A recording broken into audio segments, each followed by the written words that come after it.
புற்றுநோய் தீர்த்த பொன்னி விநாயகர் ஆலய கும்பாபிஷேக விழா.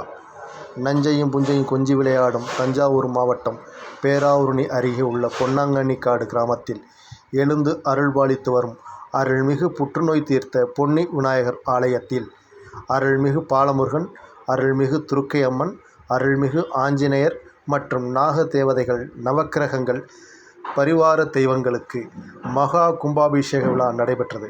முன்னதாக யாகசாலையிலிருந்து தீபாராதனை செய்யப்பட்டு சிவாச்சாரியர்கள் புனித நீர் எடுத்து சென்று வேத மந்திரங்கள் முழங்க மகா கும்பாபிஷேகம் நடைபெற்றது. அதனைத் தொடர்ந்து புற்றுநோய் தீர்த்த பொன்னி விநாயகருக்கு சிறப்பு அபிஷேகம் நடைபெற்றது. இந்த கும்பாபிஷேக விழாவினை சுற்றுவட்டார பகுதிகளைச் சேர்ந்த ஆயிரக்கணக்கான பொதுமக்கள் கலந்து கொண்டனர். கும்பாபிஷேக விழாவிற்கு வருகை தந்த அனைவரையும் கோவில் நிர்வாகம் சிறப்பான முறையில் வரவேற்றனர்.